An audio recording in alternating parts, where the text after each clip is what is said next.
cas, je me rassure que vous allez bien. Voilà. Je me rassure et je crois que vous allez bien. Alors, nous sommes à notre dernier jour d'aujourd'hui. Le dernier jour de notre cheminement avec Abigail. Et je veux aujourd'hui particulièrement bénir Dieu pour la vie qu'il nous donne.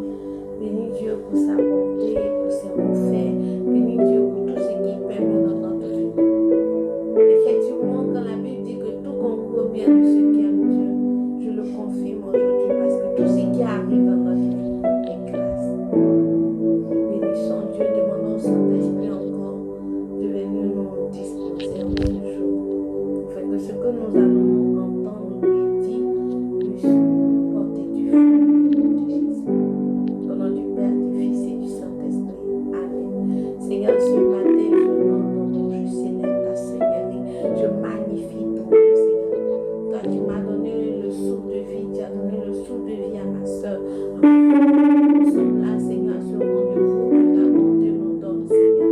Nous prions que, Papa, tu nous donnes le pain quotidien, que tu nous disposes, que tu nous remplisses de ta présence, Seigneur, afin que, Papa, tout ce que nous allons entendre puisse porter du fruit en nous, dans le nom puissant de Jésus. Alors donc, paix et joie, frères et sœurs, shalom.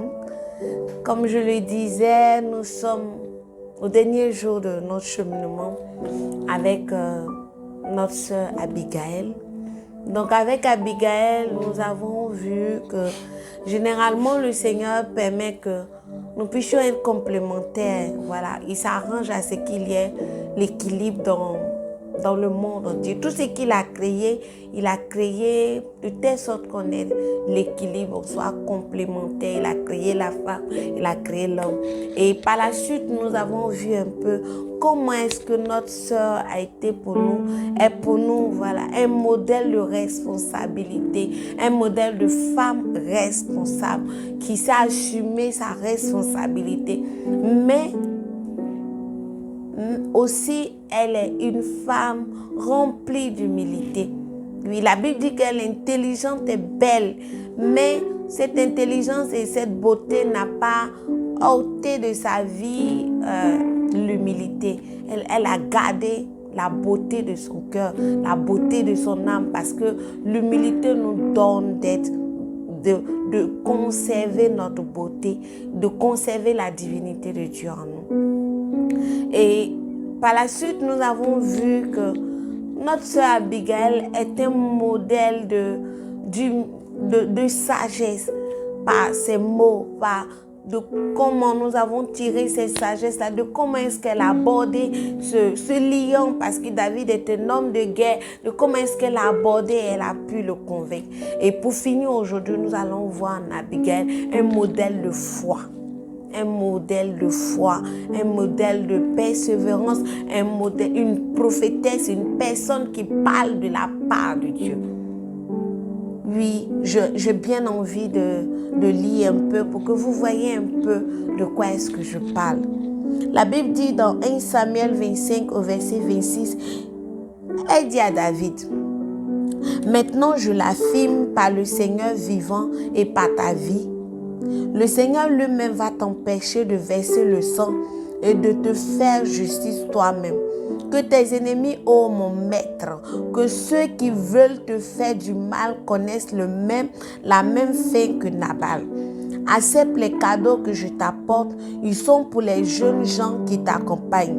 Je t'en prie, pardonne aussi ma faute. En effet, le Seigneur donnera sûrement le pouvoir pour toujours à ta famille parce que tu combats pour lui. Et pendant toute ta vie, on ne trouvera aucun mal en toi. Un homme a décidé de te poursuivre, mon maître. Il veut te faire mourir, mais le Seigneur ton Dieu protégera toujours ta vie en la gardant auprès de lui. Et il jettera au loin la vie de tes ennemis comme la pierre d'une fronde.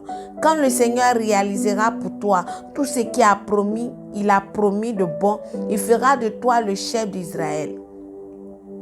Et elle dit par la suite, ne tue pas quelqu'un sans réfléchir en te faisant justice toi-même. Ainsi, tu n'auras pas la conscience troublée par le remords, mon maître. Quand le Seigneur t'aura fait du bien, souviens-toi de moi. Alors David, devant cette sagesse, devant cette foi, devant cette prophétie, répond à Abigail en disant, je remercie le Seigneur Dieu d'Israël qui t'a envoyé aujourd'hui à ma rencontre. Je te remercie aussi parce que ton bon sens m'a empêché de tuer quelqu'un et de faire justice moi-même. Le Dieu d'Israël m'a empêché de faire du mal, mais vraiment, je le jure par le Seigneur, si tu n'étais pas venu aussi vite à ma rencontre, demain au lever du soleil, aucun homme ne sera resté en vie dans la famille de Nabal. Parole du Seigneur notre Dieu. Nous rendons grâce à Dieu. Quelle sagesse, quelle intelligence, quelle femme de distinction, quelle foi. Vous voyez, elle est venue demander pardon à David. Mais quand elle est arrivée, elle a dit à David, c'est de ma faute, désolée pour ce qui est arrivé avec mon époux. Et par la suite, l'intelligence et la sagesse de Dieu l'a plongée dans un autre domaine. Elle allait directement dans une sphère de déclaration. Elle a commencé à déclarer des choses sur la vie de David. Dès le départ, ce qu'elle voulait, elle a commencé à le déclarer. Elle dit, par le Seigneur vivant, par ta vie, le Seigneur lui-même va t'empêcher de verser le sang et de te faire justice toi-même. Je ne sais pas si vous voyez un peu. De quelqu'un qui vient supplier David, après elle se retrouve en train de donner une prophétie. Elle se retrouve en griffe, en train d'imposer ce qu'elle veut voir. Elle dit, par la vie du Seigneur et par ta vie, je crois et je confesse, je déclare que tu ne vas pas te faire justice toi-même. Cette attitude, vous voyez, ne vient pas d'une femme charnelle. Cette attitude ne vient pas d'une femme socle. Cette attitude ne vient pas d'une femme qui n'a pas confiance en Dieu en qui elle croit. Cette attitude vient d'une femme qui est spirituellement posée et qui sait ce qu'elle veut. Frères et sœurs, j'ai été épatée par sa sagesse et par sa foi. Elle ne s'est pas lamentée devant David.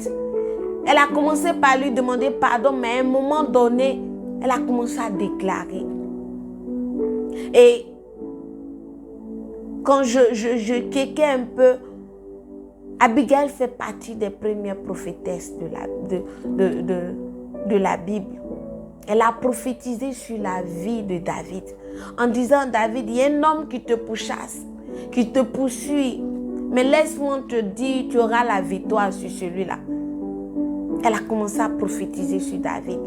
Elle a commencé à lui parler pas avec je lui dis, pas elle-même, mais avec l'Esprit de Dieu qui est en elle. Ma soeur, aujourd'hui où nous sommes, et la Bible même le dit, la création tout entière attend de voir la révélation qui sort des fils de Dieu, des filles de Dieu, des fils de Dieu. Nous devons être des personnes qui parlent de la part de Dieu. Dans toutes les situations de notre vie, nous devons être en train de confesser ce que Dieu dit par rapport à la situation. Mais ça commence d'abord par avoir la connaissance de ce que Dieu dit. Oui, Abigail était une femme de prière, était une femme qui chérissait déjà le spirituel. Donc elle pouvait voir, elle pouvait entendre dans son esprit ce qui allait arriver. Elle savait déjà, avant même de se déplacer, elle savait déjà à qui elle avait affaire. Parce que je suppose qu'avoir une telle profondeur, elle a commencé sa journée, avant de se lever, elle a commencé comme la reine Esther, elle a commencé par parler à son papa. Comment tu te comportes face aux situations? Comment est ta vie? Est-ce qu'avant chaque situation, même quand tu te lèves le matin, est-ce que tu arrives à rentrer en intimité avec ton papa pour lui demander l'ordre de mission de cette journée? Seigneur, qu'est-ce que tu attends de moi? Qui je vais rencontrer et comment tu veux que je réagisse? Est-ce qu'avant de débuter n'importe quelle réunion, est-ce que tu arrives avoir une rencontre personnelle avec le Dieu qui est à l'intérieur de toi, afin que sa sagesse sorte de toi, afin qu'il soit visible au travers de ta vie, afin qu'il soit visible quand tu parles, qu'on sente que waouh, il y a quelqu'un derrière, il y a un esprit en toi qui parle, et cet esprit-là, comme on pouvait le dire à Joseph, non, cet esprit ne vient pas des hommes, mais cet esprit vient de Dieu. Le monde a besoin des personnes qui sont remplies de la présence de Dieu. Le monde a besoin des personnes qui sont remplies de la sagesse de Dieu. Le monde a besoin des personnes qui parlent aux situations et qui parlent aux événements de la part du Dieu vivant. La Bible dit qu'elle était là, en face d'un chef. C'est cette foi en Dieu là qui l'emmenait à parler devant David. Vous voyez, elle a pris un gros risque. Et dedans, on va voir un peu le courage qu'elle a eu en tant que femme d'aller devant un homme qui est déjà énervé. Et pas n'importe quel homme, hein, un chef de guerre.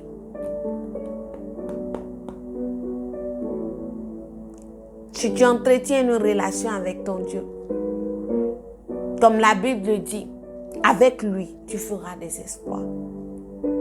Je ne suis pas en train de dire qu'il n'y aura pas de difficultés, mais tu vas les aborder sereinement avec ton papa. Tu vas les aborder dans le calme et le silence.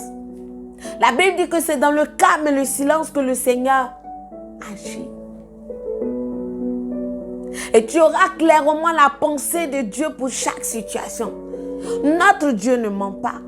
Notre Dieu a des oreilles pour entendre. Notre Dieu a une bouche pour parler. Et même si tu n'es pas encore arrivé à ce niveau d'intimité où tu entends Dieu te parler, je dis audiblement, il y a des gens qui ont cette grâce, mais Dieu parle au travers de sa parole. Quand tu te lèves le matin, ma soeur, mon frère, il faudrait que je suis dedans. Il faudrait qu'on arrive à avoir la pensée de Dieu. Nous abordons 2023. Quelle est la pensée de Dieu pour ton année 2023? Il faut que tu entendes Dieu. Qu'est-ce que Dieu dit? Qui tu vas rencontrer? Vous voyez, souvent Dieu donne la vision, sûrement. Il ne donne pas peut-être tous les détails. Mais chaque jour, quand on demande, il dit, au lieu de la détresse, invoquez-moi et je vous répondrai. Il dit encore, il va nous conduire. Abigail savait avec qui, à qui elle avait affaire. Elle avait déjà interrogé son Dieu. Donc elle arrive devant lui, elle parle avec conviction. Elle parle avec assurance. Et une telle manière de parler ne peut que produire du bon fruit. Comment avoir la foi? Comment être une personne remplie de foi? C'est simple. La Bible dit, la foi vient de ce qu'on entend. Et ce qu'on entend vient de la parole de Dieu. On ne va pas le dire suffisamment. Mon frère, ma soeur, retournons à la méditation de la parole de Dieu. Allons chercher Dieu. Habituons-nous aux choses spirituelles, à l'adoration, aux exercices de piété. C'est là que nous pouvons acquérir cette foi. Nous n'avons pas besoin de beaucoup. La Bible dit que si on a une petite foi comme un grain de moutarde, Abigail était remplie de conviction. Et regardez un peu. Elle dit à David, je sais que tu seras chef. Mais regarde, quand le Seigneur va faire pour toi, il ne faut pas m'oublier. Ici, il a dit, waouh, quelle violence. Quelle violence. Quelle violence. Elle n'a pas eu honte. Elle dit, je sais que tu vas être chef. Quand tu vas être chef, il faut te souvenir de moi.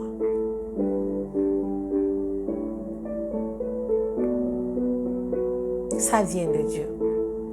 Une telle assurance, une telle manière de parler ne peut que venir de l'Esprit de Dieu. Cherchons à être intime à l'Esprit de Dieu. Par le sacrifice de Jésus, nous avons accès à cette dimension spirituelle. Par le sacrifice de Jésus, nous avons accès à la vie de Dieu. Et quand Dieu est en nous, nous sommes capables de faire ce genre de trucs. Mais comment Dieu peut être en nous? Ma soeur, mon frère, il est déjà là. Il nous suffit seulement de le mettre à la première place. Il nous suffit seulement de chercher à le rencontrer chaque jour. Il nous suffit seulement de l'aimer plus que tout. Alors, frères et sœurs, je pense que c'est ce que le Seigneur m'a expliqué ce matin. Nous devons chercher à avoir une intimité réelle avec le Seigneur. Pour que la vie de Dieu soit imprimée dans notre cœur. Que dans toutes les situations de notre vie, nous puissions imposer la Seigneurie du Seigneur. Que nous arrêtons de pleurnicher. La Bible dit que nous ne sommes pas vainqueurs en Christ. Nous sommes plus que vainqueurs. Aucune situation ne doit nous effrayer. Parce que celui qui a le nom qui est au-dessus de tout nom est notre Dieu. Et regardez, il nous a donné ce nom. Il dit dans sa parole, en mon nom. Et tout ce que vous allez dire en mon nom, nous avons cette procuration. Relève-toi. Essaye de régler ta crise d'identité. Oui, relevons-nous. Essayons de régler notre crise d'identité. Parce que parfois, nous chrétiens, nous avons cette crise d'identité. Nous ne savons pas qui nous sommes. Et nous nous mettons au niveau de l'ennemi et il fait de nous ce qu'il veut. La Bible dit que lui, il a été précipité en bas et nous sommes maintenant, nous rayons désormais avec Christ en haut. Vous voyez qu'on n'a pas les mêmes niveaux. Mais notre manque de connaissance, notre incrédulité, tout ce que nous avons, nous manifestons de charnel, nous ramène en bas. Que Dieu nous bénisse. Seigneur, sois notre rempart. Accorde-nous la grâce, Seigneur, de vivre ta vie, Seigneur.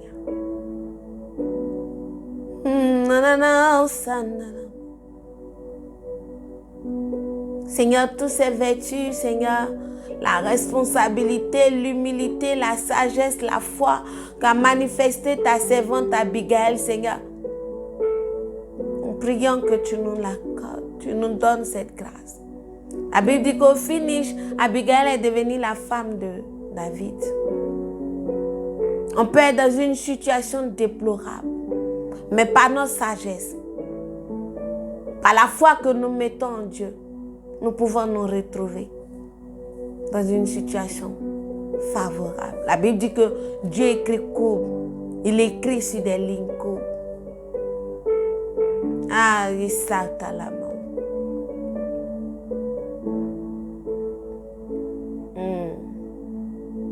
Que Dieu te bénisse ce matin. Que sa puissance soit déployée dans ta vie. Sa puissance soit déployée dans ma vie.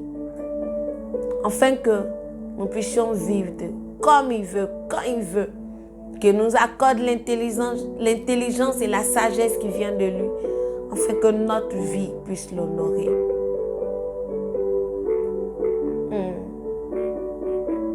Merci pour cette année 2023, pour ce que tu vas faire encore dans notre vie. Et merci de nous donner d'aller en eau profonde. Au nom de Jésus. Amen. Que Dieu vous bénisse. Ça a été un plaisir pour moi de passer cette semaine avec vous. Je crois qu'on va se revoir très bientôt. Bisous. Au nom du Père, du Fils et du Saint-Esprit. Amen.